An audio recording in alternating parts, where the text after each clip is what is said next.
Good afternoon, everyone. We are pleased to welcome you all to today's seminar titled India's Climate Finance Requirements and Assessment.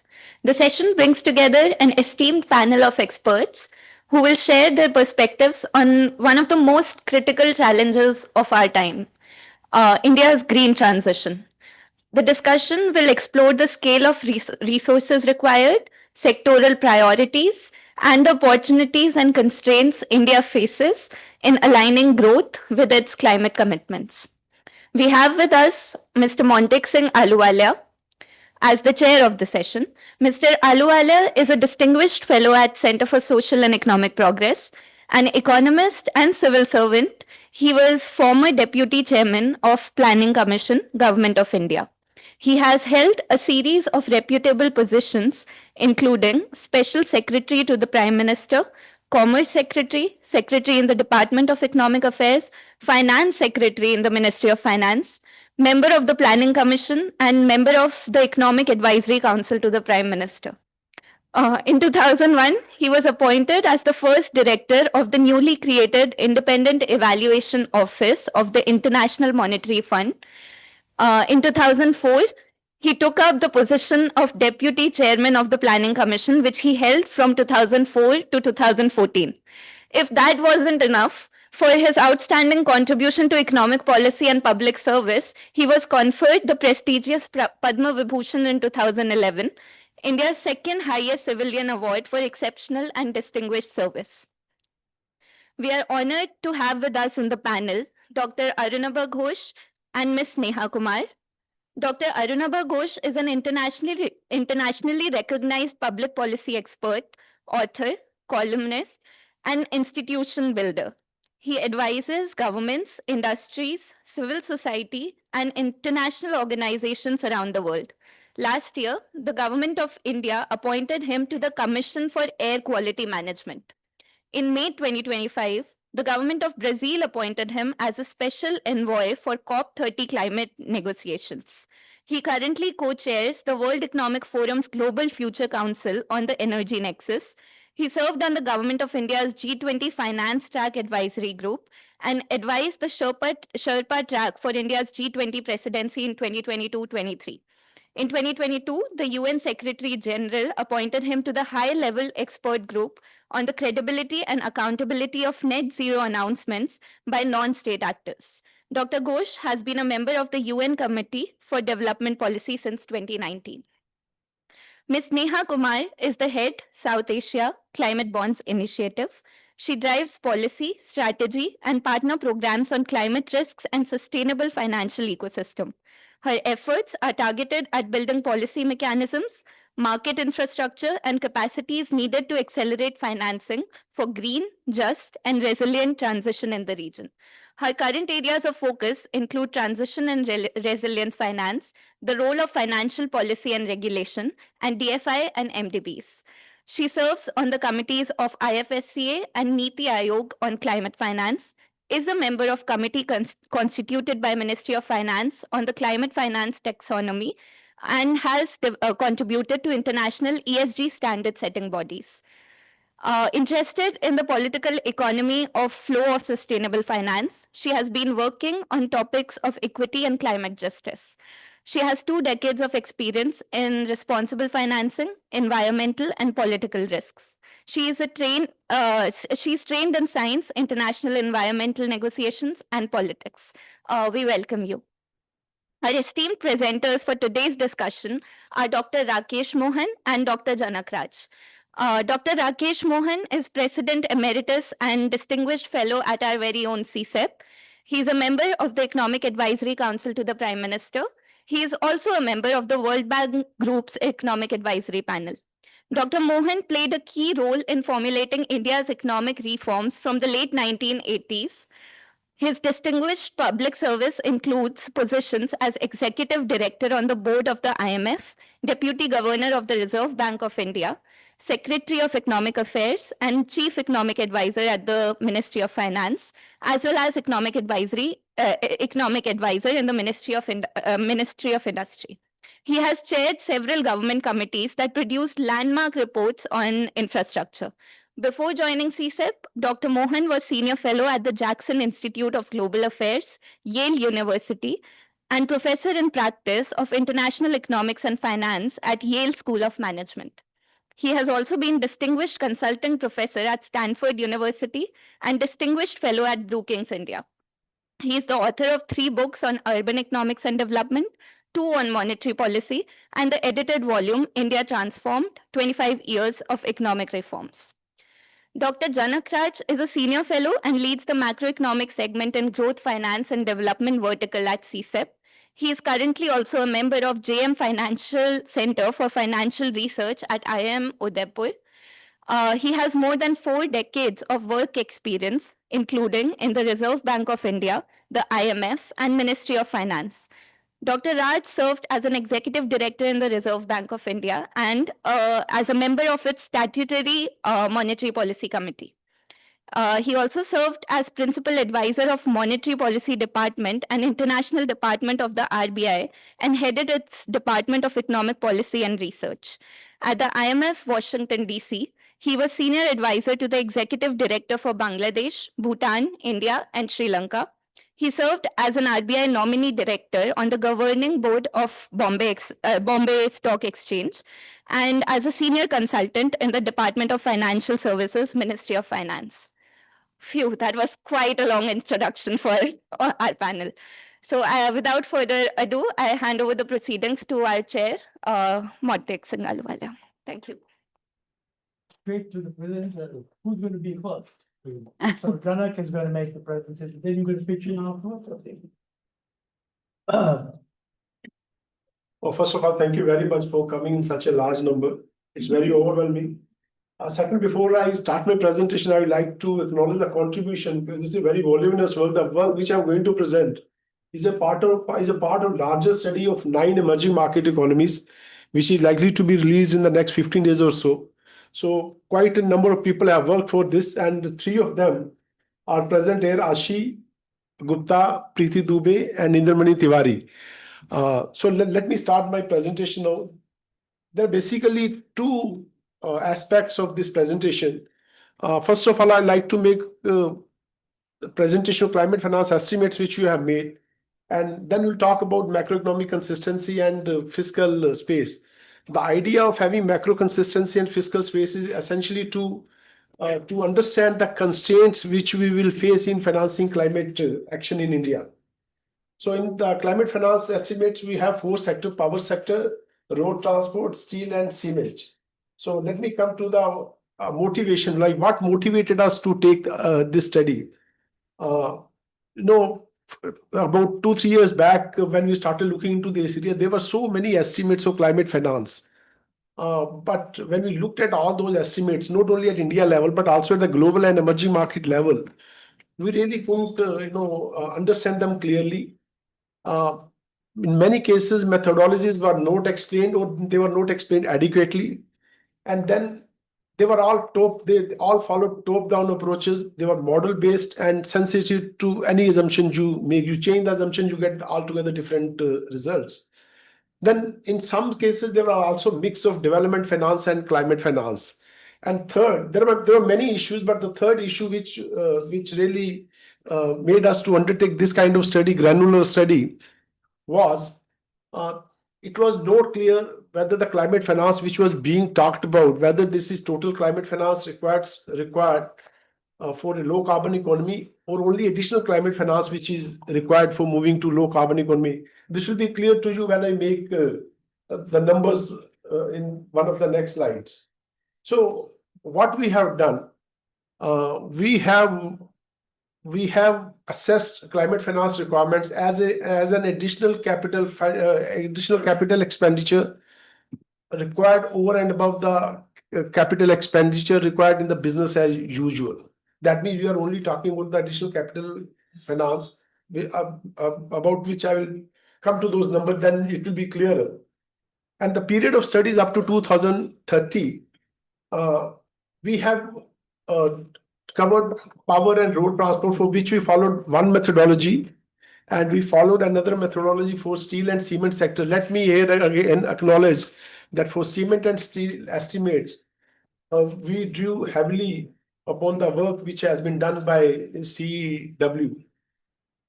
So we have not only covered power and road transport sector, but we have also covered storage, pumped storage and battery storage for the power sector, and estimate for the charging infrastructure for road transport. So it basically, by following these two different methodologies, what we are talking about basically partial mitigation of CO2 in the power and road transport sector since the studies up to 2030, and till such time, fossil fuel based sources of power and ICEWs will continue to exist along with EVs and renewables. And of course, for the cement and steel sectors, our estimates will mitigate completely. If we make that kind of investment, we'll be able to completely mitigate CO2 in those two sectors. So let me give you the number.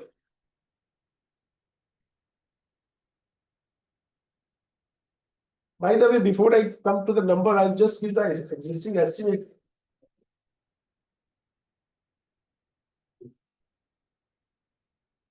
Sorry. Thanks. So the existing climate finance estimates which have been made for India, there have been 5-6 good studies, but they range from $160 billion to $288 billion per year up to 2030.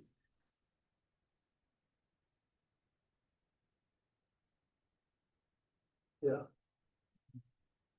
So let me come to the power sector. So in the power sector, since the plant load factor of renewable sources of energy is far lower than that of fossil fuel based sources of power, we have also made adjustment for the plant load factor. And if you see electricity generated both through renewable sources of energy and fossil fuel based sources of power is exactly the same. We have made that adjustment.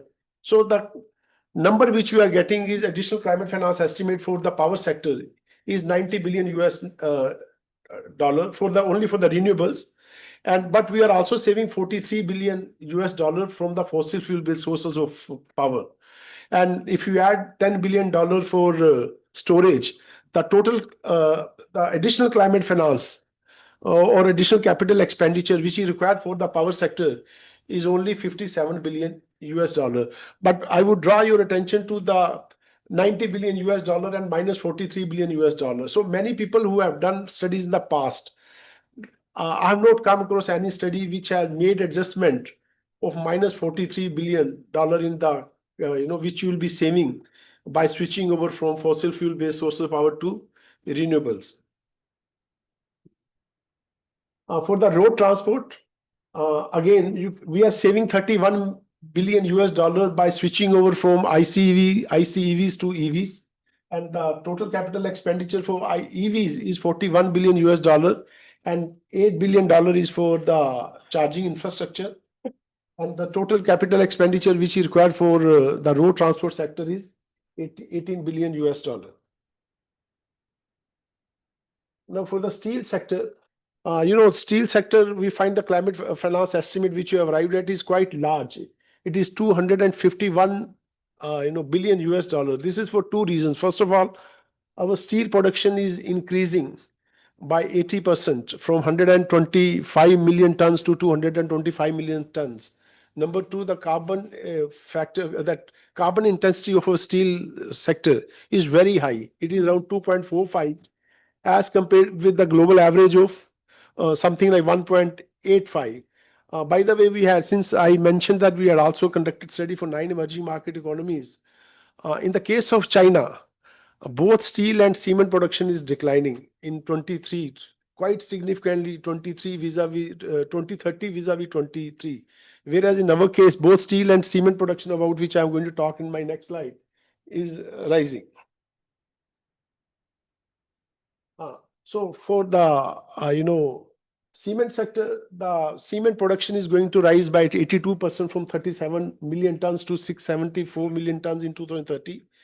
But the carbon intensity of the cement sector is lower than the global average.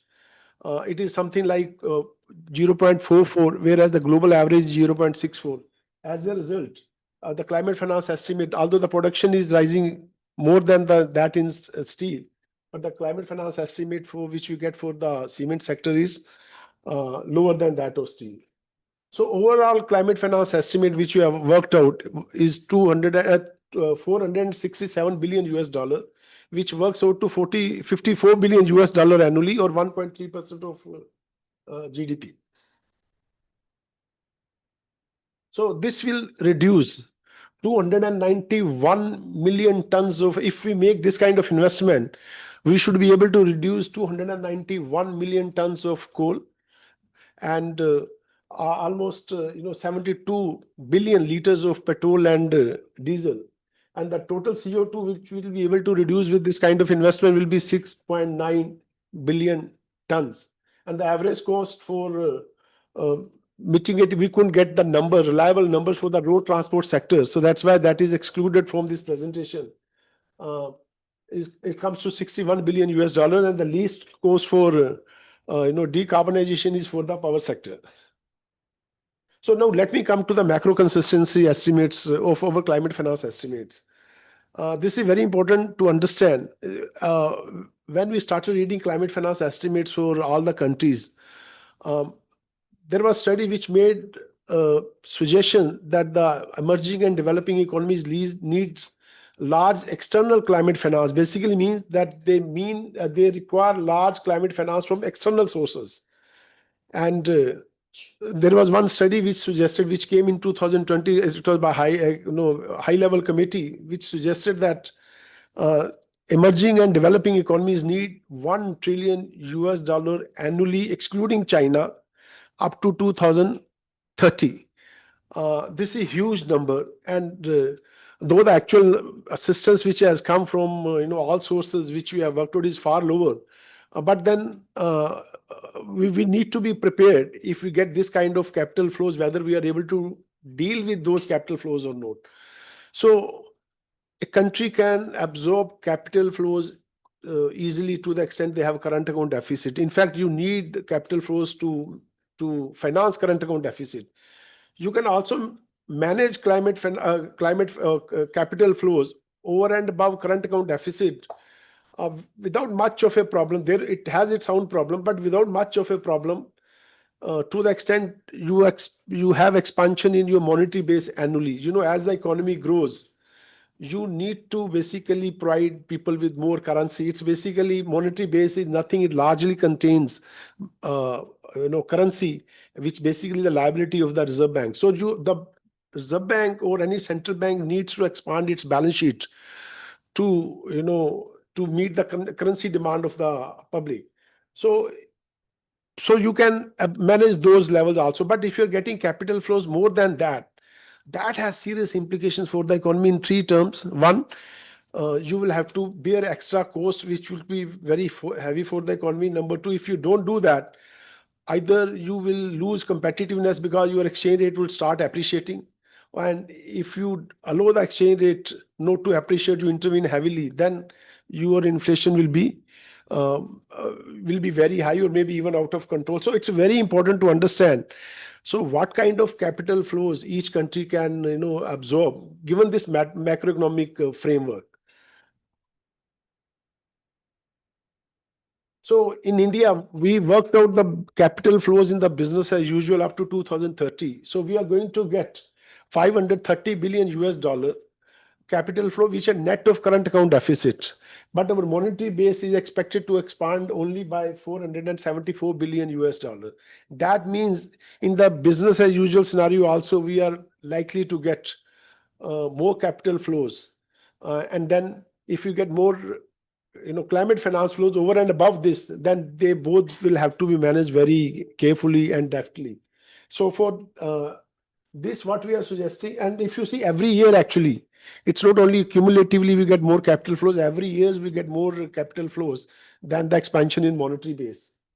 So the suggestion which we are making that we may have to strategically expand our current account deficit to 2.5% of GDP, average current account deficit, forget about the recent current account deficit, which is even less than 1% of GDP. Last 20 years average has been 1.9%.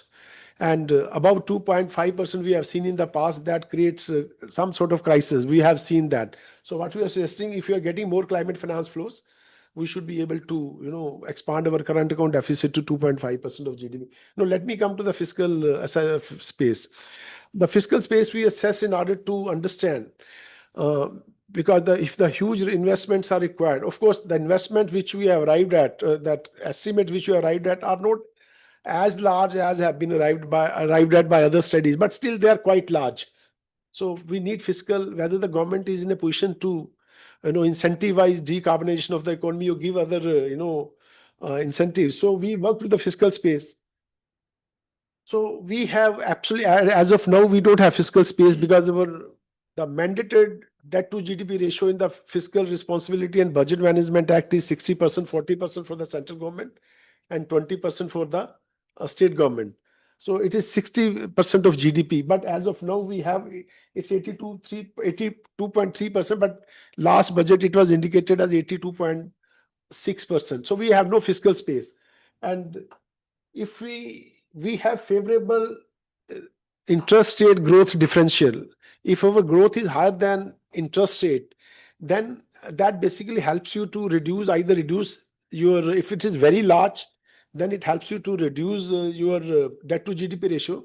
But if it is not large, still it helps you. But in our case, what we found, it is helping you to stabilize debt to GDP ratio, but it is not helping you to reduce debt to GDP ratio. To reduce debt to GDP ratio, the general government, central government as well as state governments, they have to reduce their primary deficit, and the number is quite significant. So what it basically means, that you need to do more fiscal consolidation. The government has already done a lot of fiscal consolidation post-COVID, relentlessly, I would say. But we need to do more fiscal consolidation in order to achieve the mandated 60% debt to GDP ratio. So I will close this with just two key messages coming out from the presentation. Number one, overall climate finance estimates are large, but not as large as has been estimated by other studies. Contrary to the common narrative that the power sector needs huge climate finance requirements, we don't find that evidence. And this is not only for India. This is across the 9 economies, the study which will be released in 15 days time or so. We find that it's basically power sector doesn't need, because in the last 12 years or 14 years, solar panel prices and wind turbine prices have drastically have come down almost 85% or so. China has expanded its capacity hugely by 80% or so in the last 10-15 years. So as a result, the cost of renewables has come down drastically. And requirement of cement and steel are much more than actually what we had. Actually, there are not many studies other than some studies by CEWs. CEW, we have not come across many studies on cement and steel. The message from the macro consistency and fiscal space is that most of the climate finance action will have to be funded from domestic private sector. I'll stop here.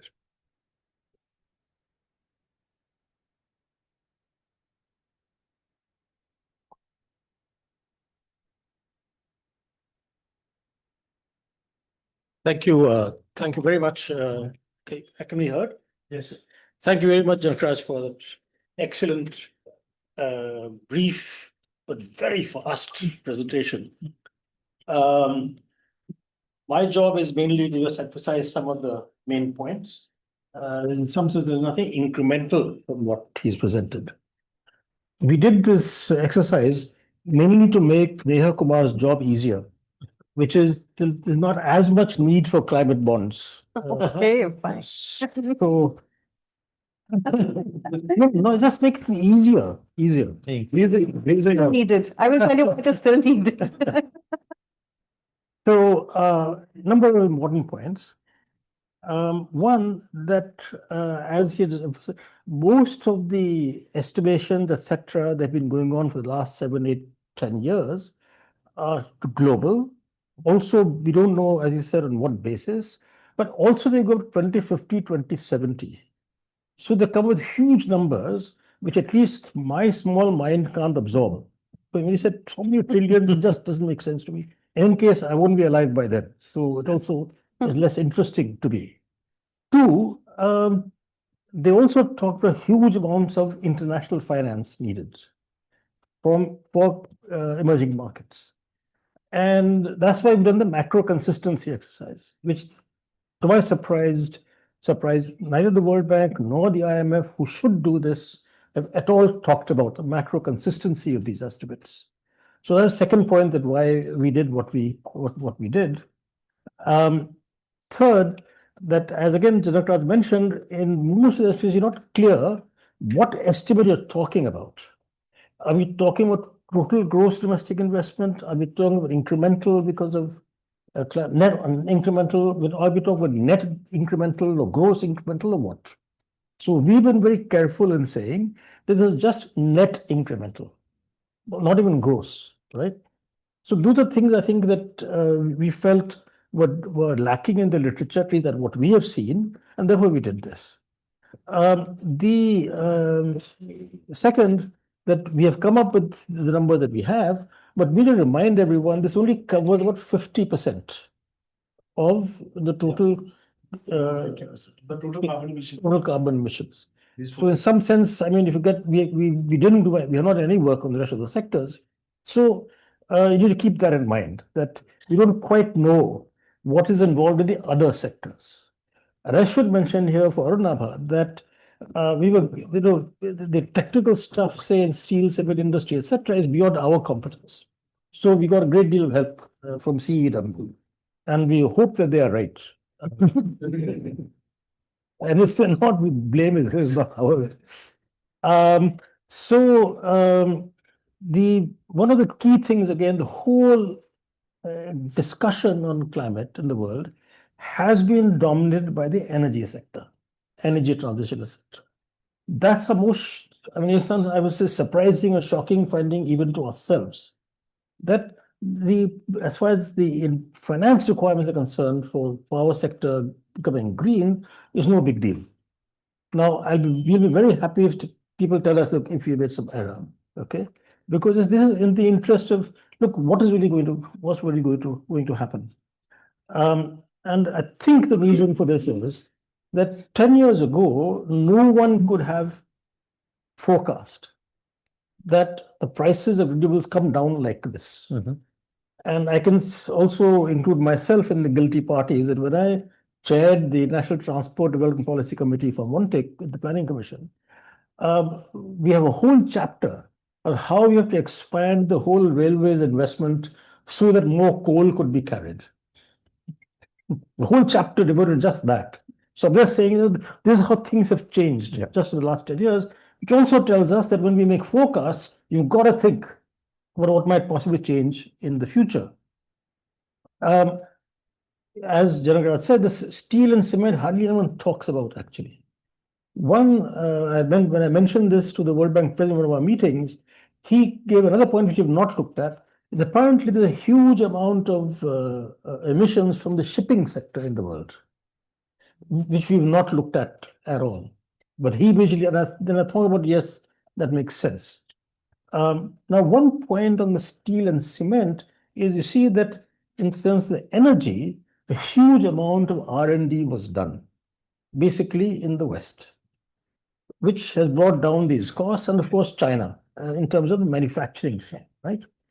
Now, in the case of steel and cement, our understanding is that that in the advanced economies, much or most of steel production is in the electric arc furnace methodology. It is much less polluting the standard blast furnaces. We're also moving in that direction, but that's only because they have such a huge stock of past steel that they basically reprocess scrap through the electric arc furnace. In our case, and not just ours, but other emerging market countries, that will not be the case for quite some time. Then we have to keep producing new steel, so to speak. And therefore, it's more of a problem.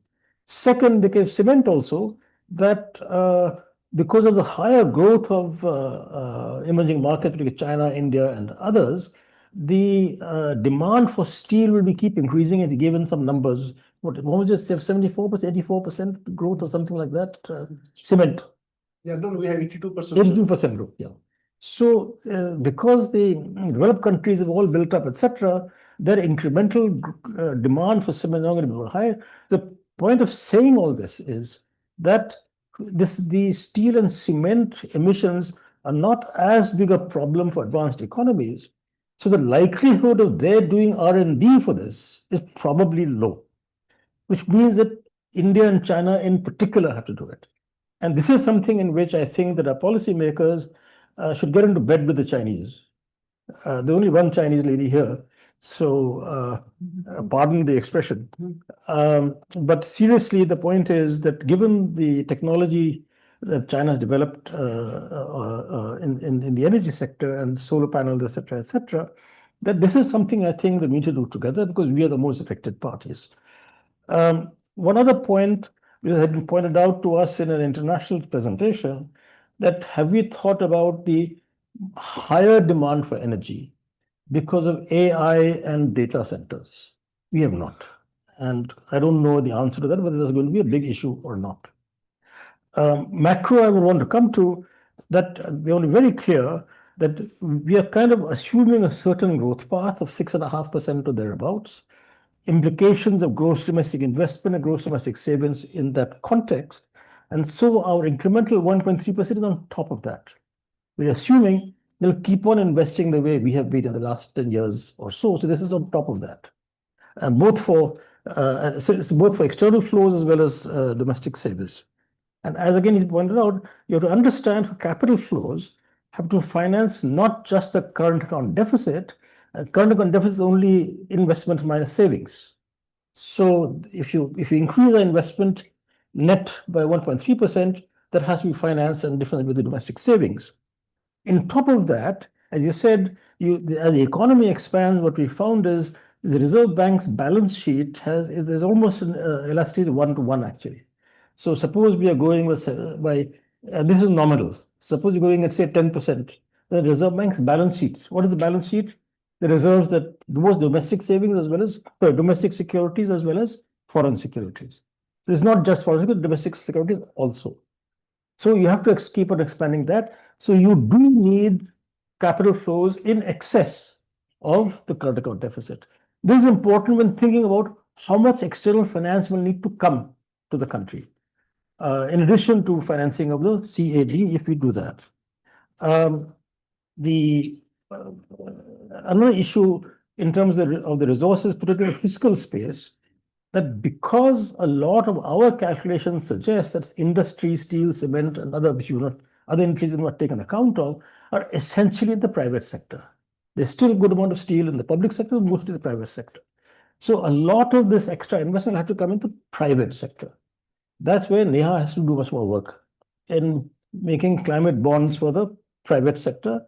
But the question is, what measures does the government need to do to incentivize this? Will there have to be fiscal measures in terms of giving grants or PLI, that kind of stuff, or what? Or regulation, forcing the private sector to invest more in this. So I think that's an open question. And so my suggestion in some sense would be that some kind of detailed industry-wise work needs to be done, maybe on a public-private basis, to understand what R&D has to be done in these areas. But therefore, there shouldn't be as big of a fiscal impact as might be expected. But this is a question. And finally, in that context, in the power sector is something that Montek has been working on for 20 years, I think, on DISCOMs. What do we do so that you don't keep wasting money on subsidizing the energy sector? Because we have assumed that things are kind of remaining the same as they are now, but they need to improve. That will need extra government investment. Thank you.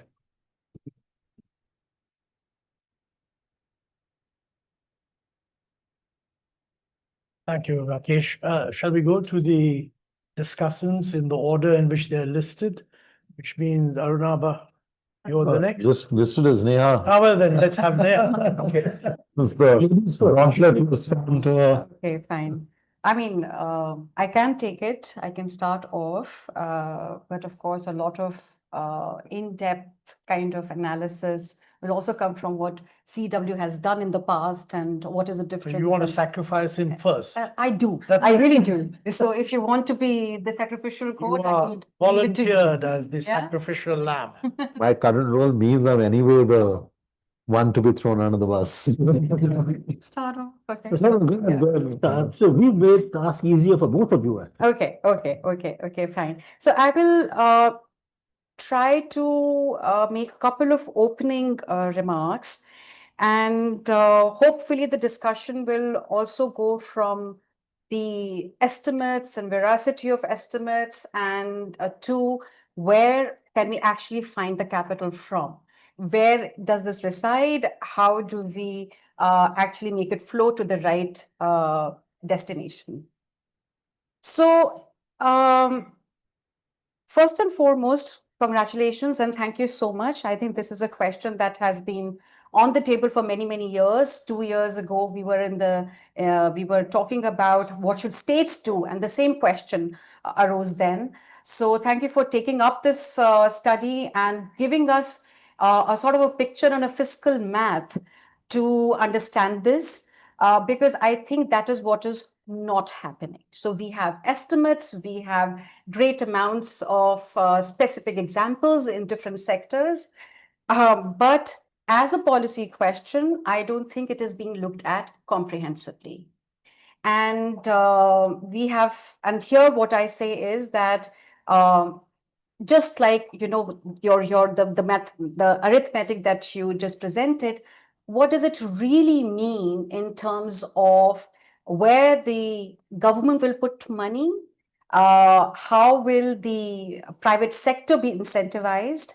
Now, if you look at the debt to GDP ratio, you already made a mention of, but I was also putting down a few notes and I wanted to make a couple of points. Two things I think we have to take in the current circumstances as the ones that will continue to happen. One is that we have poor tax to GDP ratios. And second is that the transfers that we have to make on welfare schemes and to the vulnerable. Now, if both of these things will persist in the foreseeable future, along with then what we see is a sort of a persistent, I'm not an economist, I'm just trying to simplify for myself and then put the points across to you.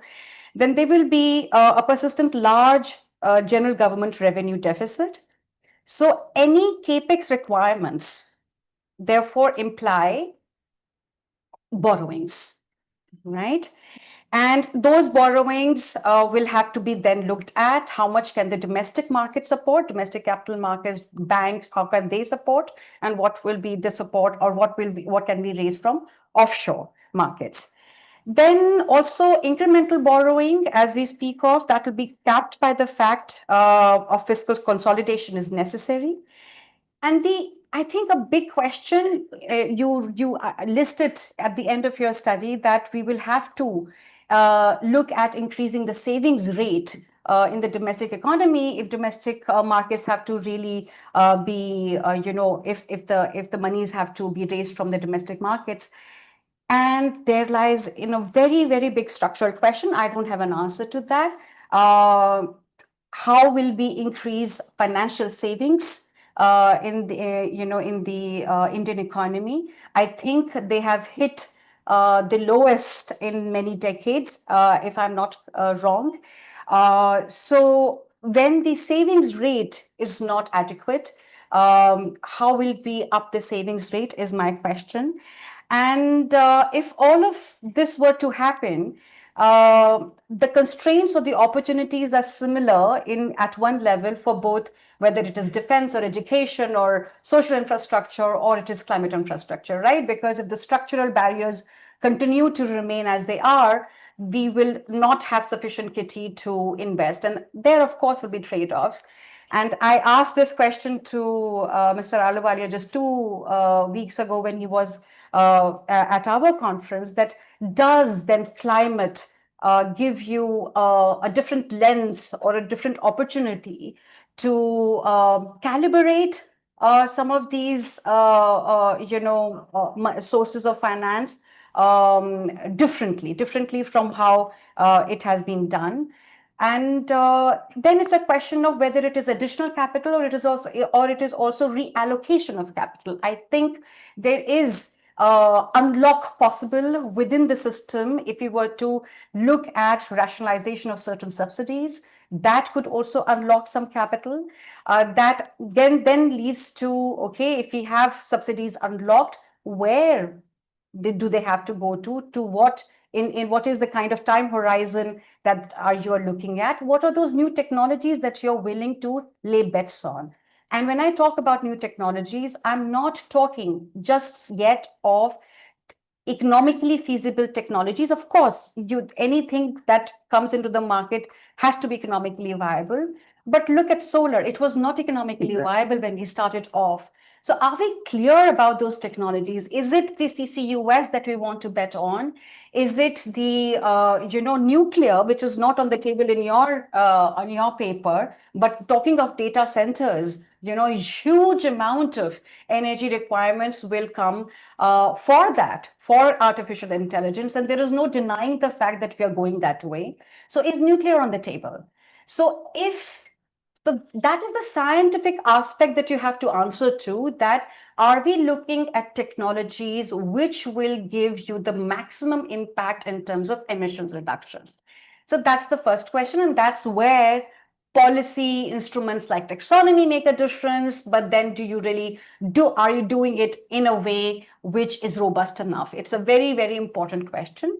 The second part that I wanted to mention was that climate risk cannot be dissociated from mitigation technologies. Arunabha will talk about it perhaps more, but just to lay out the big headline element over here is that we are not only losing percentage points of GDP, but if we do not act very, very fast, both on mitigation as well as on adaptation, I don't think we'll be able to do the mitigation finance that effectively. So one of the things that perhaps the study did not quite figure in was about the how will the mitigation costs become higher if we were not looking at financing the impacts of climate today, and vice versa. So the question that what I'm trying to say is about the carbon locking. If we are postponing investments into technologies which reduce the carbon lock-in, then the cost of mitigation as well as adaptation is going to go higher. That is going to pretty much probably spoil your fiscal math once more. So in each of these cases, I think a scenario exercise is extremely important. We know that RBI has done some of those scenarios. We know that Niti Aayog is, working on some of these scenarios across 7 sectors. But I do not think that the Ministry of Finance is working on those scenarios. So all of these fiscal policies will actually reside within a firm sort of a territory of Ministry of Finance, because how does it look at subsidy structures? How does it look at state and center relations? Because fiscal compact will perhaps also require a lot of cooperative federalism in terms of how capital investments are going to happen at the state at the state level much more, because central government is probably it will be limited in its breadth and depth of capital expenditures. The 1 or 2 more points, then I think we could just also hear from Arunabha. So the external sources. Now I'll come to bonds. I think it is the private sector participation. So one thing I wanted to mention very explicitly, that it is the commercial capital which we are looking for when it comes to capital markets participation as well as banks. They are not right now getting into any of these technologies which have not given you the proof of concept and where there is high likelihood of uncertainty. Then it comes to commercial capital. Corporates with good balance sheets raise money from both India and abroad without any problems. And in fact, a lot of steel and cement companies, Dr. Mohan, are looking at, they're borrowing offshore, but they're using one thing, they're using label. And that's where I'd say that why climate bonds, etc., become an important instrument, because labels give you, when it comes to international investors, they give you access to preferential pool. They may not give you access to explicitly cheaper pool, but they give you the additional access to investors who are interested in these kind of projects. And when you diversify, when you add the investor base, of course, you land with tighter pricing in almost all your deals.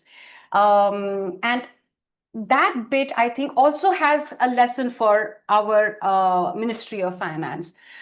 Sovereign green bonds are also an important tool because therein you can actually finance R&D, look at all the tax credits, subsidies to be financed through the sovereign green bond. Now, if you keep on having this debate whether I'll have a 6 basis point or a 2 basis point or 3 basis point, I think you're barging up the wrong pole. I think the over obsession about these pricing points is really leading you to another direction where that's not the case with any sovereign government, as we know, anywhere in the world which comes to the market. They come to the market to make the market. They come to the market to actually widen their investor pool. And believe me, where we can improve by a huge mile is investor engagement. We, even as government, have been testing the appetite, but not really engaging the investors who want to invest in those projects.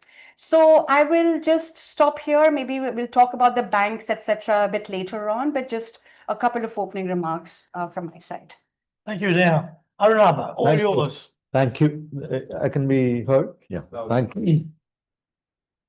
Thank you, Dr. Raj and Dr. Mohan, for your presentation, and thanks, Neha, for your comments. I'll offer some initial remarks in sort of academic seminar style. I want to first comment on where there is, consistency with some of the things we've been doing, where I seek some clarity and clarification in the approach you've taken. But also, like a good paper, it raises more curiosity about, what should be the next stage of research, which CSEP and other colleagues in the room, including my colleagues, could be engaging in. So the first point on consistency, first of all, I'm really looking forward to the overall report, where assuming that you've applied a similar methodology across all those countries and not just an aggregation of different. It is similar. So that would be a great value addition to the overall debate, and it's certainly helpful. The other consistency point that I wanted to make is, I think the estimations that we'd made, while in absolute terms might be slightly different from what you've estimated, say, even in the power sector, our numbers began from 2020, 2021. Yours have begun from 2024. But of course, the netting of coal is something that we should consider. So thank you for that too. So that brings me to the more, the issues around clarification. So let's start with the power sector. I agree with you in principle that we should net out the investments that are not needed in coal. But that is both a methodological proposition, but it's also an assumption. Why I say this is because, at least in the context of the power sector debates we have in India, we cannot easily assume that the building of RE is automatically negating the push for coal. And this is not just an economic and finance issue, it is a political economy issue. Some research that my colleagues published just a few months ago modeled the entire Indian power sector and demonstrated that should we meet our 500 gig target for non-fossil capacity by 2030, and should there be moderate power demand, we will not need any additional coal other than what's already in the pipeline. So in that way, it is consistent with the way you are taking your estimations. But should there be higher power demand, which is that your power demand is growing faster than the economy and peak power demand is growing faster, then even at 500 gigs, we will need about 6 gigawatts of additional coal. If we don't get to 500 gigs, we got to only say 400 gigs, we'll need 16 gigawatts of additional coal. But then let's assume a different story. What if we went to 600 gigawatts instead of 500 gigawatts? Then we actually get the lowest cost unit power as well as no additional coal. Now, again, this is what the modelers and the power modelers and the finance modelers are estimating. Is that how we are actually having a wider debate on why are we then obsessing about additional coal? Right? And I have personally consistently argued that for India, it should be efficient coal plus RE rather than a coal is the devil and RE is the savior kind of ideological framing. But even with a framing of efficient coal, I am repeatedly seeing often at a state level, these assumptions that, they can't do anything but build coal. Which then raises. Sorry, just to understand. Yeah. You're saying that there's a problem if we think that the power demand will be more than what we are currently So there are two problems. One is that the assumptions being made about power demand being more, we've made those assumptions, and that could, include your AI or data center push, right? Or in India's case, actually, even before AI and data centers, actually cooling demand, which will spike. But when individual states start doing it, you have to ask yourself, are we optimizing for the power system? We have a more integrated power system than, say, the United States. So when an individual state like Rajasthan says, oh, I need 3.5 gigs more of coal, is that really necessary if we could optimize for the grid? So the question or the clarification that I was seeking, and maybe it's already there, is this just the CapEx of the additional RE capacity, or does this include the storage capacity that will be needed? And does this also include the grid upgradation investments? So that's one thing. The second is on steel and cement. I'm just wondering why the 2030 timeline is relevant from your analysis point of view. Firstly, we've not made any announcements about what we want to do with steel and cement. So, I mean, I'm glad you've drawn on our research at CEEW, but as a country, we've not made any announcements. But the bigger question for me is actually the CapEx versus OpEx. So for us, we estimate in steel, there's $8 billion of additional OpEx. In cement, it's $3 billion. In aluminium, again, about $3 billion of additional OpEx every year. Now, that doesn't mean it can't be financed. As Mr. Ahluwalia always says, someone will have to pay.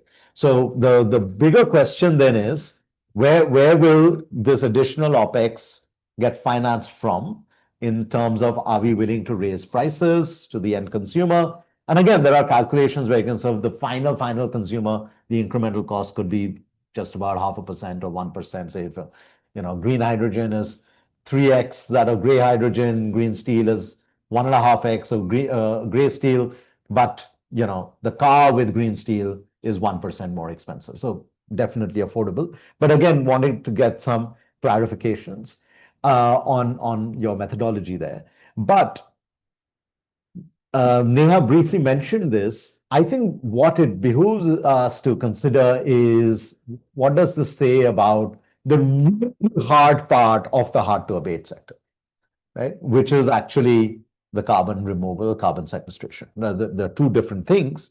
But if CCUS, as you've seen our marginal abatement cost curves, they account for a very large share of the actual removal, elimination of the emissions if we need to get to net zero. And we are not in a kind of strategic country-wide level investing in those technologies or even in the R&D in the way we should. It's not about cherry picking a particular kind of technology, but it's about recognizing if we should not be deindustrializing, but we have to decarbonize, then it is in India's own interest rather than sit around waiting that someone's going to come and hand over a CCUS technology to you to do so.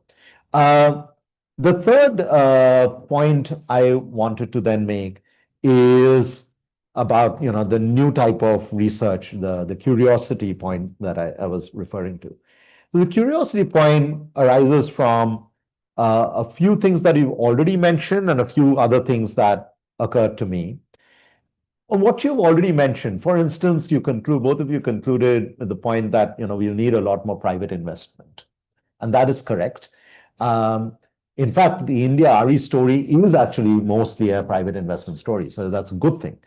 However, the question is, if you've got to tap into, and this is what Neha was also, I think, alluding to, if you have to tap into domestic markets, what do we need to do for the financial sector for private capital to go from the $50 billion we're managing to invest today to the, whatever multiples, whether it's our estimate or your estimate that we arrive at?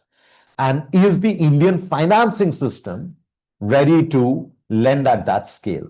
And if not, what needs to happen? We've done some work around partial credit enhancement facilities, Neha's work on climate bonds.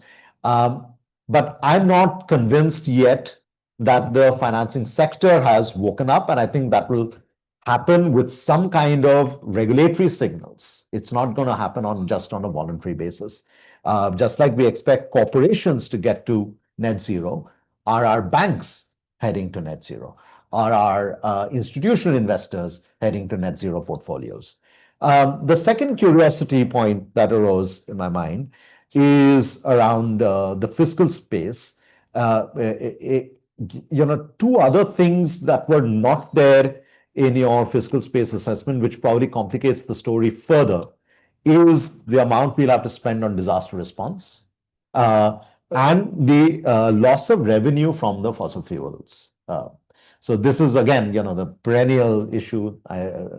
Lavish has talked about it in other forums, etc. Then we left him to do. Yeah, so I mean, he has to do something, right? So I think both those issues, but particularly the first, I think the second one is unanswered, but it is recognized. It's kind of a known unknown. But the first one is really an unknown. It's, globally about $250 billion of losses. More than half of that is uninsured, almost all of that in emerging markets. Most disaster-related economic losses happening in Asia Pacific. India itself accounting for 30 to 40% of that. And right now, whether it's a dam that gets washed away, it might be on NTPC's balance sheet, but actually who has paid that off? When you remove it from the balance sheet, I don't know. I don't sit on NTPC's board, but it'll be useful to understand. But equally, when you're going to pay off farmers for crop losses, just look at what's happened in the north of the country. Or you have to pay off for other kinds of hard infrastructure that is lost. I'm not sure we are factoring this in sufficiently, and that will have a severe problem. The final 2 points about curiosity is the broader investment in adaptation and resilience, not just the disaster response, but the disaster mitigation point. Again, I fear that we tend to aggregate for the sake of aggregation. Therefore, your methodology, if it were applied on adaptation and resilience, might be useful, where we are netting out the savings, etc. But the last point is on where all this goes. And I have for long argued that climate action and the move towards net zero is not an energy transition. It is a move for economic transformation. If it is about the economy overall, then things like industrial policy also kick in. So what are we then saying? You said we should collaborate with the Chinese and others, but it is also a point that India and others have recognized that there are two challenges with the concentration of manufacturing capacity. We've discussed it with Chinese counterparts in many forums. One is whether the technologies are shared sufficiently, etc., even for technologies that are mature. The second is whether the overcapacity actually creates a further disincentive for any kind of genuine value chain integration and interdependency that we can build. One piece of work that my colleagues did last year was actually on looking at the solar or wind or batteries and at a component by component level rather than the entire product. So rather than India making every solar panel or China making every solar panel or until 9 months ago, the US wanting to make every solar panel, how do we recognize our respective comparative advantages and then build interdependent value chains? But there will be costs to this, especially if we go beyond vanilla solar panels to the next generation of technology. Where that will be financed from, will that be levies on fossils so that we can finance R&D and tech deployment in the clean side is an open question, but it is also a fiscal question. I will leave my comments on what this means for COP30 and the Baku to Berlin roadmap. But overall, as I said, a lot of consistency in that you've brought. So thank you. Some issues of clarification, but few additional points of curiosity. Thank you. Thank you. Thank you very much, Arunabha. I mean, this is what they call a really interesting, deep discussion because a large number of issues have been raised. And I think we have very limited time. I don't know if you're going to allow us to go beyond the 5 o'clock deadline. Presumably you are. So I think such a large audience, the first thing we should do is give them an opportunity to say what they want. Please make pointed, avoid comments, and just make a pointed, either raise a pointed issue or a question. So whoever wants to speak, please raise their hands and I will point out to the first few. Okay, Sanjeev, and then you, and then you. That's where I'll come to you next. So you are the first three. So I have a question for Dr. Janak Raj and Dr. Rakesh. Very simple one. So when you were assuming macro aggregates, are we still running with the 4%, the sacred 4% fiscal deficit and 80% debt, or are you in any way thinking of relaxing that in the context of India hopefully becoming a fast-growing, stable economy? Next one. Yep.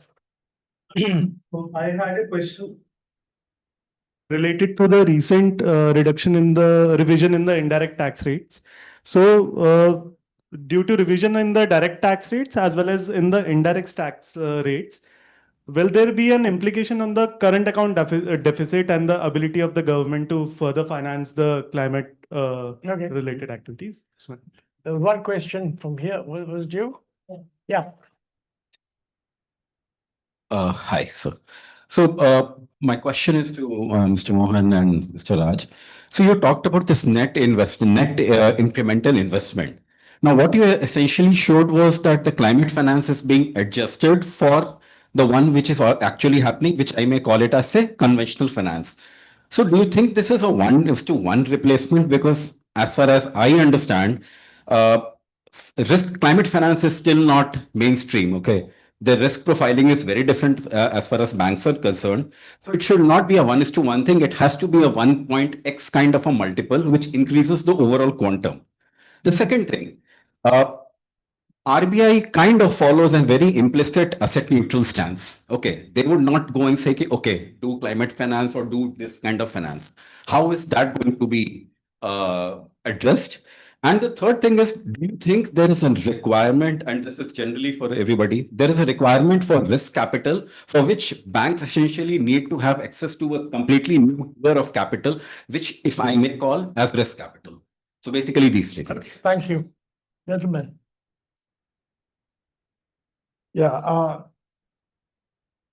First, let me just quickly respond to that. Thank you very much for very insightful comments. We have done another study about the issue of the saving, from where the money has to come from. So we have done another study which will be released in another 2-3 months.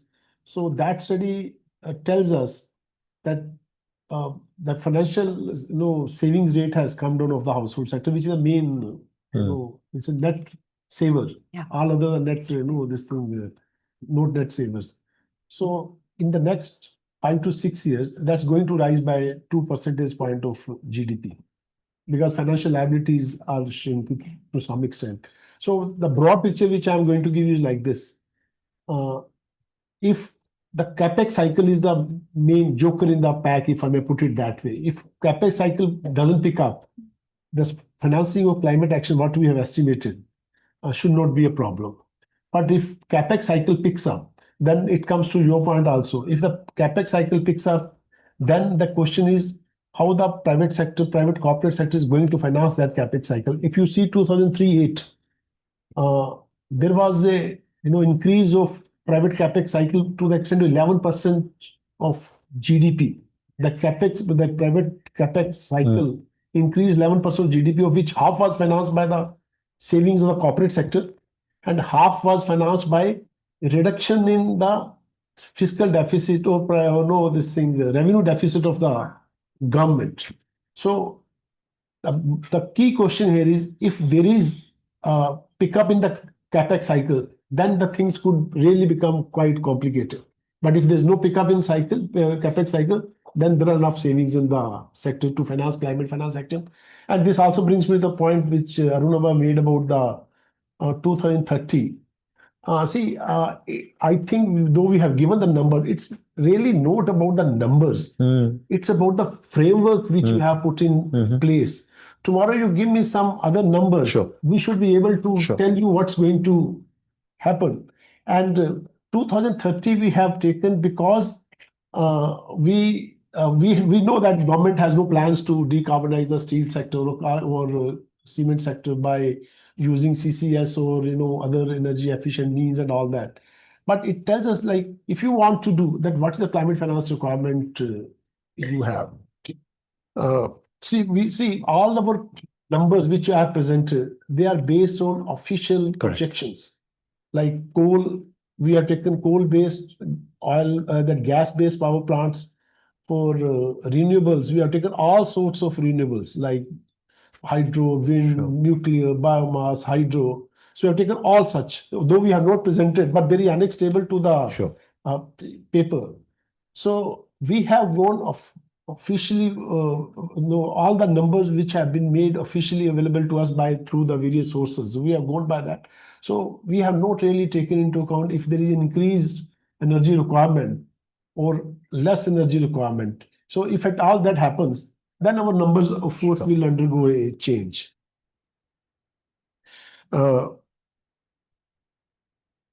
What's the other thing? Yeah. Question from the audience. Yeah, no, just one. From Neha. Yeah, just one more. Okay, let me come to the question which came from the audience. There were 3 questions.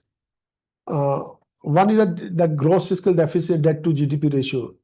See, the mandated target to the government as of now is 60% of debt to GDP ratio. The government has not given any indication that they are going to relax it. And if you see the last budget presentation by the finance minister, the fiscal anchor, of course, is going to be changed from gross fiscal deficit to debt to GDP ratio, but they have not indicated anything about that they will not be pursuing the path of fiscal consolidation. So we have gone by the original number which were there in the said we want the debt to GDP ratio to decline gradually. Gradually. She has not said the way That's it right. would be. Yeah, so even sir, that as we showed, Mm. even the gradual decline in debt to GDP ratio will require fiscal consolidation. So the present R minus G differential itself Fair enough. will not be able to, reduce the debt to GDP ratio.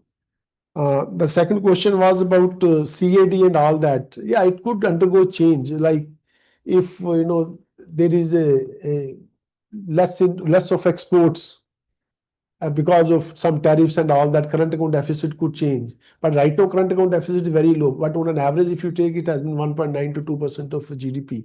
And GDP number could also change. What number we have taken up to 2030, if they really change drastically, which I don't think as of now is happening, then our numbers will undergo a change. But I don't think that we'll have to see how far that change in indirect taxes is going to lead to an increase in GDP. So third question was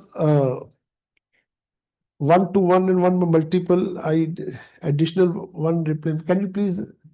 What I'm saying is that the net incremental investment that you said is essentially you're saying that it's 1:1. So climate finance investment is the same as what you are currently. No, exactly. No. So let me clarify. I got it. Sorry. I got it. See, as I mentioned earlier, all our numbers are based on official projections. If you have whatever power sector numbers, cement and steel and road transport we have taken, they're all based on official projection up to 2030. So if you are saving something on conventional sources of energy, we are saving based on those numbers which are there.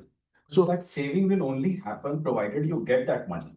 The thing is that you're talking about transition technologies essentially, which is currently either not feasible or is not being financed. It's not like that. If you are saying that my total requirement of energy is this much by 2030, and I'm increasing the share of renewables and reducing the share of conventional sources of energy, so you will be saving on conventional sources of energy, which is what we are adjusting. Energy is fine. No, so I think, let me just say, look, even without climate finance, okay, at any given time, there are 100 different kinds of investments. Some are more risky, some are less risky. Exactly. And the capital market, etc., adjust to it. So there's nothing qualitatively different in this. Okay? I may be investing in a house. You will be investing in steel. Someone else will be investing in hydrogen, right? But so that's at any given time in every economy, there are all kinds of different investments made. And they come with different risks, and the market takes care of those different risks. So it could be that for climate finance, if you think it is a higher risk, they have a higher cost. But there's nothing qualitatively different. Is that a lot? Yeah, you also say risk capital. I think that's a very good idea. But again, the question is, in the macro economy, there are no free lunches. So but it's a good idea, I would say. But then where the risk capital has to come from? It's only basically equity market which can provide risk capital. Exactly. Yeah. So that needs to be created. So the banks have to that study which we are going to do, it is going to tell us how much will come from the bond market, how much will come from the equity market, and how much will come from other sources. Wait for a year. Wait for not a year, just 2 months more, 2 more months. Yeah. Take a year, don't worry. That's it? Yeah, no, let me just give some Go just marginal stuff. The GST, so basically the way that reduction in GST and/or income tax would be, the channeling would be, if it increases demand because of lower taxes, then yes, that will have some impact on the COD. Just because increasing demand, so there will be more imports. Does that happen? I mean, how much, of course, one doesn't know, but that's sort of the channel for that. On the, he already answered, Sanjeev, the fiscal deficit debt question. Looking at our past record for the last 30 years, I don't expect much change. It'll sort of remain around 4% of GDP or maybe plus minus depending on what happens. I think it will be dangerous for it to go up much beyond 80. It does need to come down, but I won't hold my breath till I die coming down to 60%. So if I hold my breath, I'll die anyway. So yeah. Can I just make one point? I mean, just making a point, which I think may clarify. It's always tempting to imagine what's going to be the impact of whatever we are discussing on the fiscal deficit, there should be a separate rule. All the things that we are not discussing, which are also going to impact the fiscal deficit. I mean, if you made a list of things that people have talked about, we want to increase investment in education from whatever 3% to 6% of GDP, maybe over the next 5 years. We want to increase defense expenditure by another 1% of GDP. We want to increase expenditure on research by another 1% of GDP. And of course, we have to do more infrastructure. So if you add these things up, I mean, and then of course for climate change, you will say, well, we need to do something more. Frankly, if you have a serious discussion on the fiscal vulnerabilities of the Indian economy, and what it is capable of doing, that would be a fascinating discussion. And I can't think of anyone better than you to lead that. So I just leave that as a thought. Yeah. One over there and one there. Just a very quick one on Neha, one of the things you said on this issue of low tax GDP ratio. Okay? Yes, it is correct that, well, I said two things there. One, that if we maintain 6.5% of GDP growth, real, and if we are going to do Viksit Bharat by 2047, it can't be at 6.5. Yes, it can't be. Okay. Yes. What does that imply? It means higher investment and higher savings. Whether that will happen or not, I don't know. Okay. Yeah. On a lighter note, see, the investments and savings went up tremendously for the 7 years I was RBI deputy governor. Then I was abroad for 10 years, so everything came down. So now that I'm back, I think it should start going up again. One and then, oh, sorry, I think the lady first. And then over there. We're going to keep you around till 2017.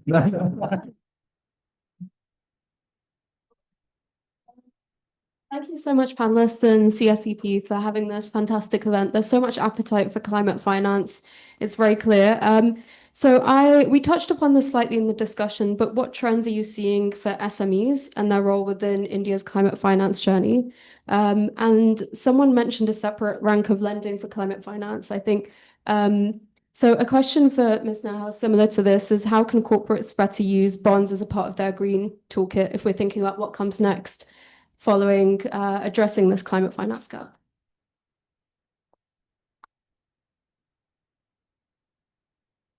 Thank you very much. I wanted to add one more fiscal deficit to your list, is biodiversity. I think biodiversity, we are ignoring the issues related to biodiversity in the context of climate change. They are both correlated as well. And they equally demand an equal attention. The last BRICS summit, Lula made it very clear that to set up a global climate change council as well as set up a deforestation fund. So he linked at least some leader at the top talking about both these things together. Otherwise, nobody wants to talk about it. Climate change is not the only bugbear. Biodiversity again is going to be a big bugbear. And if you remember the CBD outcome, they even listed, very severe funding shortage. Thank you.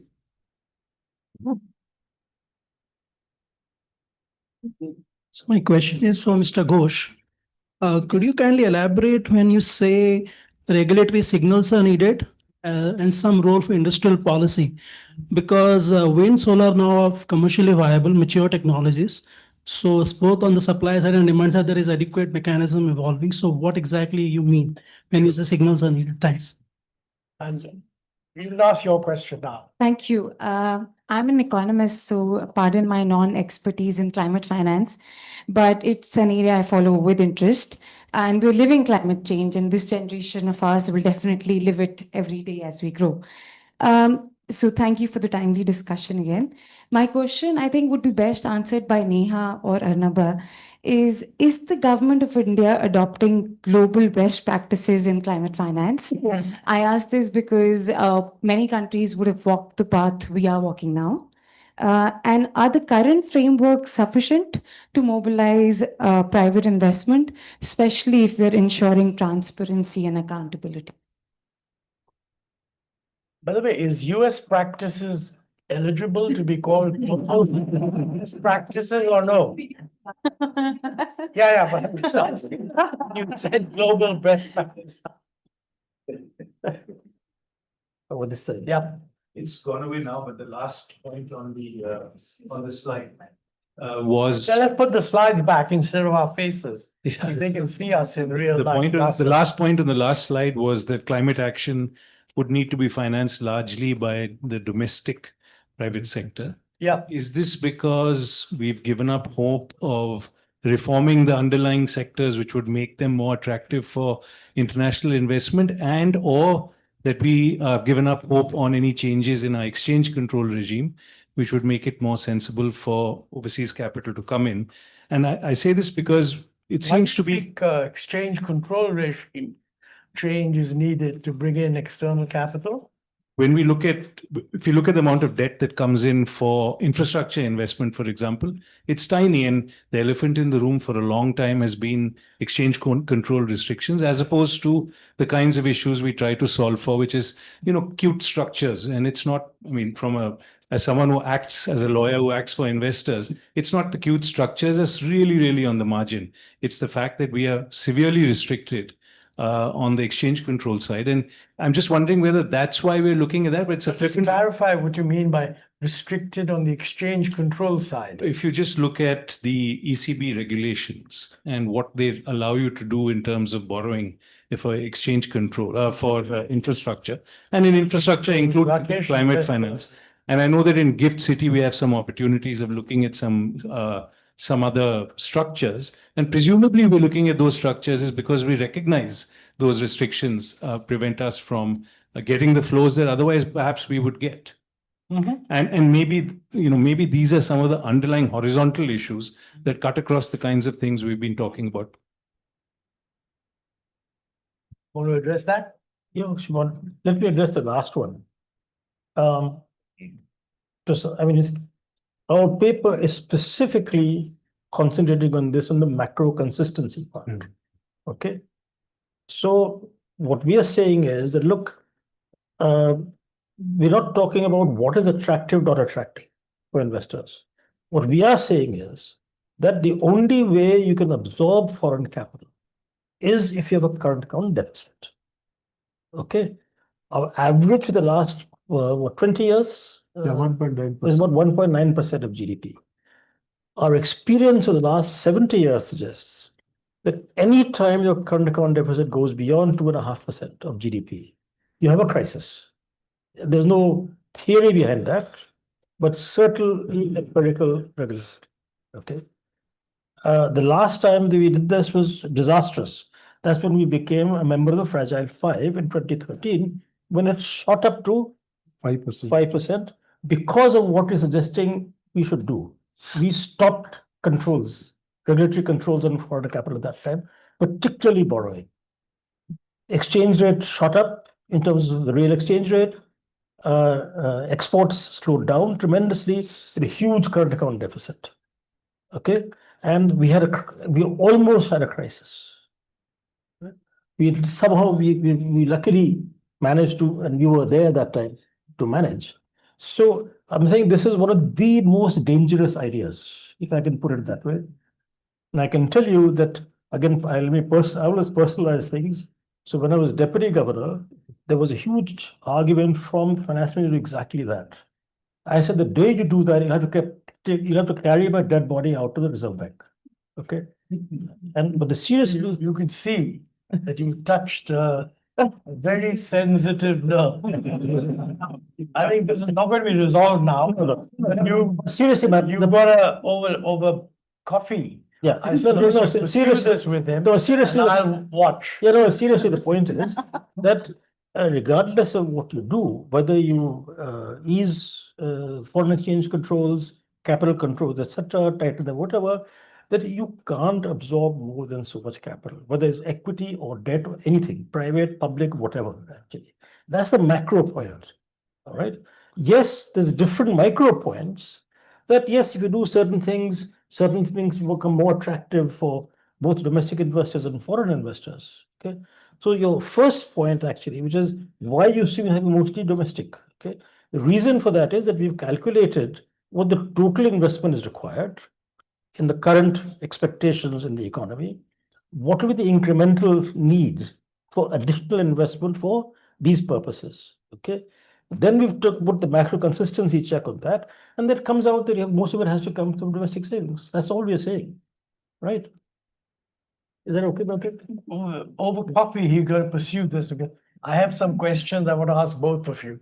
Can I take a stab at those two questions? They're kind of related.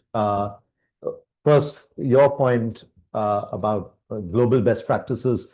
I mean, I don't know which specific best practices you're referring to, but I would say that one of the best practices that India should be flagging quite a bit and is not given sufficient credit for is actually institutional innovation to bring down the cost, institutional innovation and market design to bring down the cost of renewables. And I think with all due credit to initially German and then Chinese manufacturing capacity, with all of that, we couldn't have brought down the prices of solar from 20 rupees a unit to 2.5 rupees a unit, or 3.5 rupees a unit, including storage, without institutional innovation, say in the form of SECI, but not just SECI, and having reverse auctions, much to the opposition of many domestic players, and much to at that time, the global best practice of throwing fiscal feed-in tariffs at the problem, which resulted in Southern Europe coming to a grinding halt.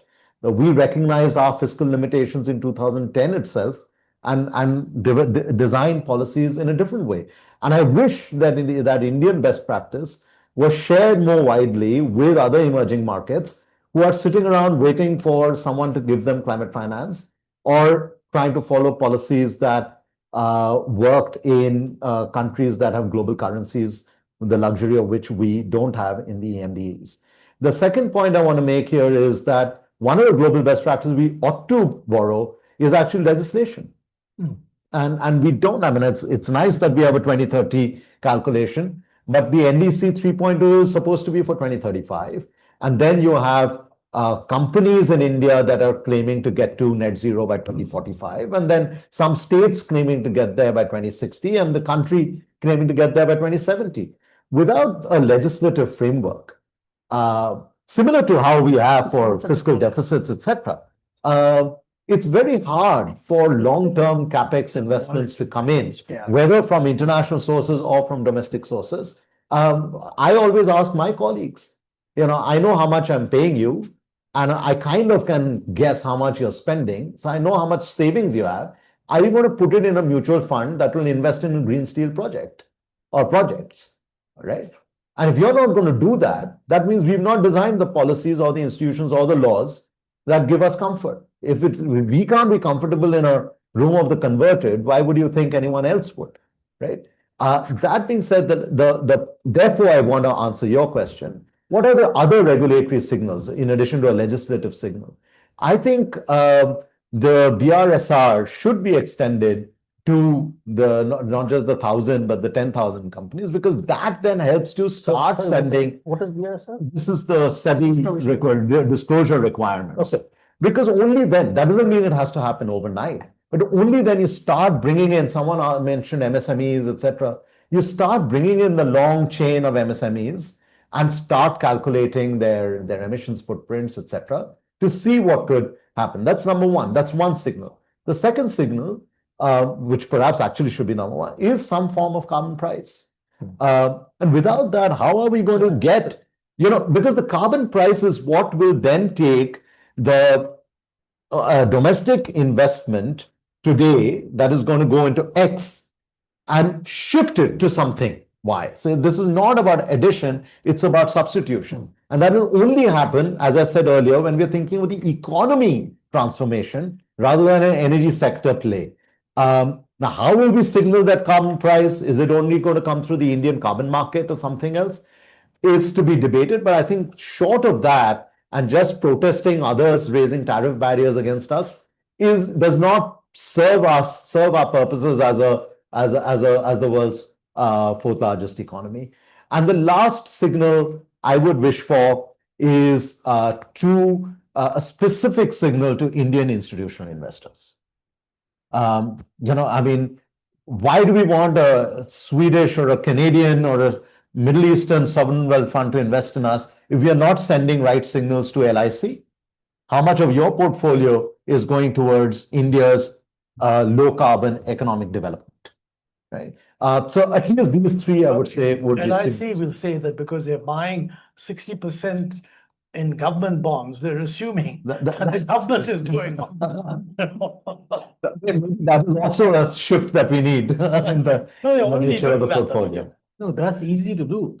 Just designate X% of bond as green bonds and LIC the. So Neha, Yeah, that's the last word. Good idea. I think it's a good idea. That's a good debate anyway. So I will add to what Arunabha was saying and probably pick up from the last point on carbon pricing. I have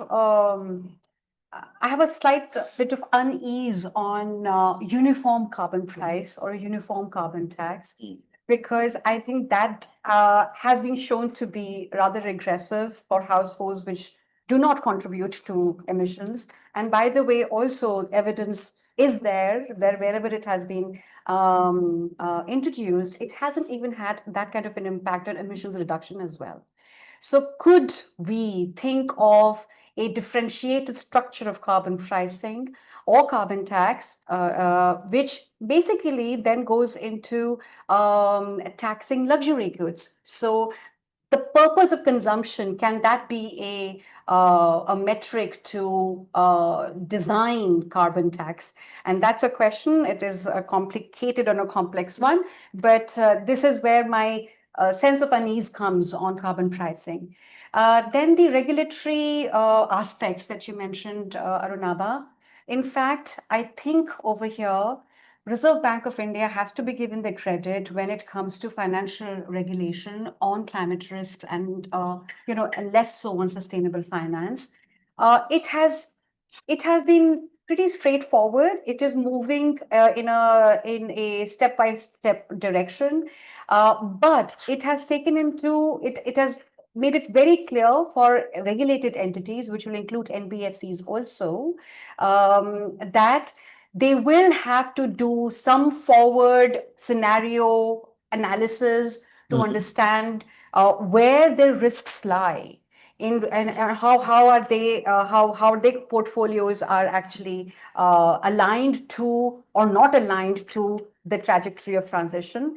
And with this disclosure, the hope is, and it really matters a lot, because they are basically saying all of you have to disclose. So there is no first mover disadvantage, right? I think that is absolutely critical. That is what SEBI is not doing, by the way. Even though it has a very good BRSR and ESG disclosure structure, it isn't asking corporates to give those disclosures. So now what you get in terms of data from your counterparties, that is basically voluntary. They are either looking at international frameworks to look at this data disclosure, because there is nothing standardized or comparable, right? So financial sector can only do as much as the kind of data it receives from its borrowers. So that's an important point, and that's why I say that not only regulatory and policy action in tandem, but much more coordinated.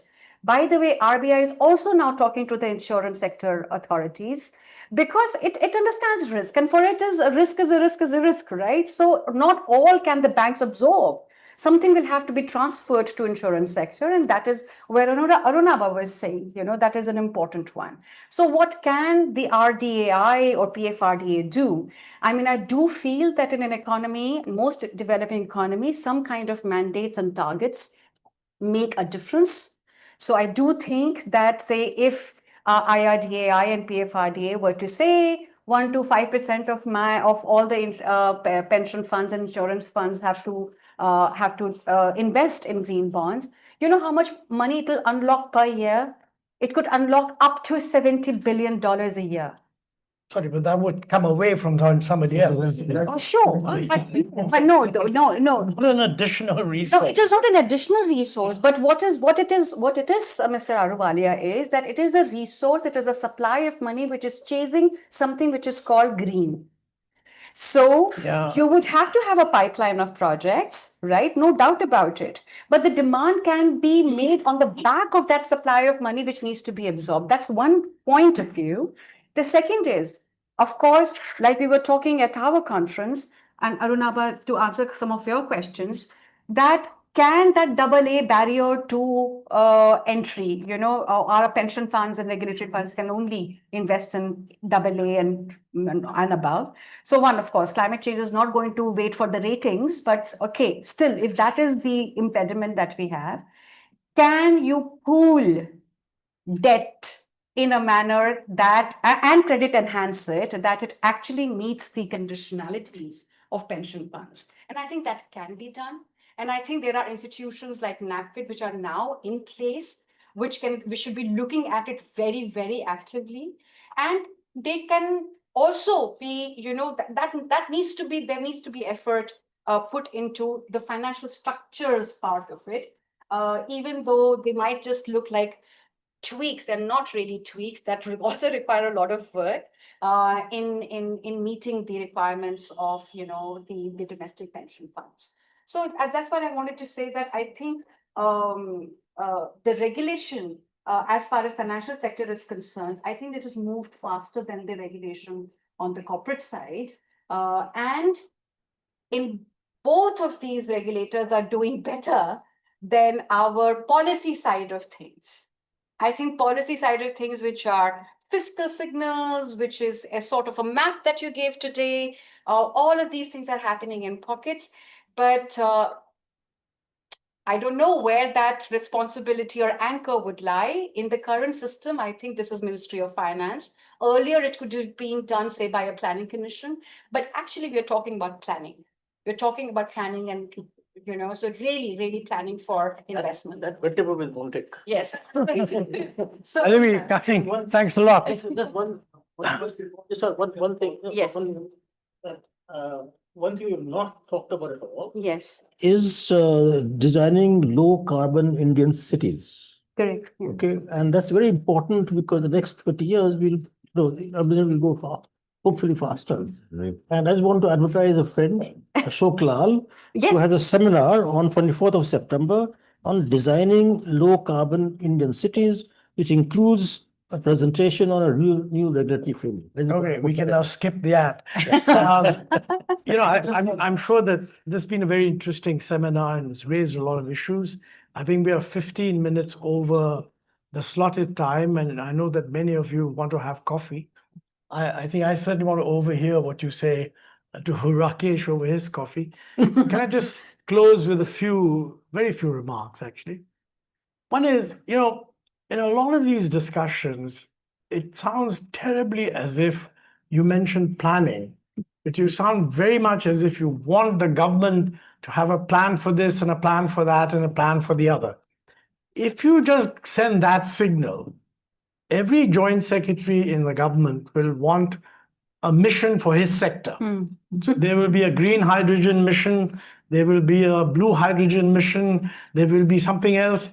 There will be no sense of equalizing the cost of carbon dioxide saved across sectors. Correct. That is where what Arunabha said, there's got to be a carbon price in the systems. And I don't find anybody here has addressed that issue or even supported it. The most recent thing we've done in the GST is actually lower the carbon price, because we had this coal cess of 400 rupees. Yes. We've bunged it into some kind of a GST calculation. The net effect is that the tax on coal has gone down. Oh, I didn't realize. This has not been emphasized too much, but there you are. I think, on the regulatory stuff, I agree that what I think you need to remember is that the Reserve Bank and other people introducing carbon risk in lending will be directing people not to lend where it's too risky or to increase the provisions for things that are more risky. in order essentially to encourage them to insure, in the sense that if you're lending for something that is insured, then you'll have a lower risk weight on it or something. That only makes sense if the insurance guys reflect the risk in their price. They haven't thought about doing that right now. In fact, there would be a huge outcry if somebody says, some of our insurance companies were to say that we're going to charge a higher rate for houses on slopes of hills than on houses which are very far away from rivers. So, I think we need to be much clearer about all the things that we have to do and what are the critical things. My guess is what Arunabha said, if they're only talking about 2030, that's the time horizon. Honest truth is that when you look at structure of the economy, including shifts from fossil fuel to non-fossil fuel, the real meat will come 15, 20 years from now. And I think there's a seminar tomorrow where Utkarsh is presenting his paper, which actually shows that, in the first 5-6 years, there's not much. But in the next 10, that's where the big changes are going to happen. So we need to be ready to support that structural change with these kind of price changes. And quite frankly, if you look at the implicit structural change for the economy, let's say by 2040, it's inconceivable that such a structural change can take place without a big change in prices, which is, after all, what drives private investment, private everything.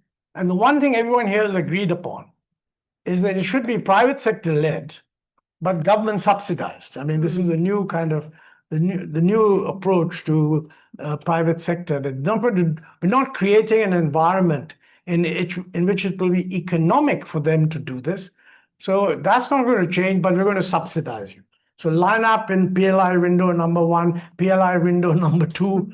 Frankly, we've been there and we know what happens in that framework. So these are just some doubts that I'm raising. And I mean, this is going to be a continuing debate, so you should all think about it. I'd be very happy if any of you have questions later on. You can all send them all in an email to Lavish, and he will share it with us. And we can all come back in a few weeks from now on the 9 economies. So it'll be a larger discussion. What? 9 economies. 9 economy. Anyway, just wait with those words. Thanks, everybody. Thank the panelists.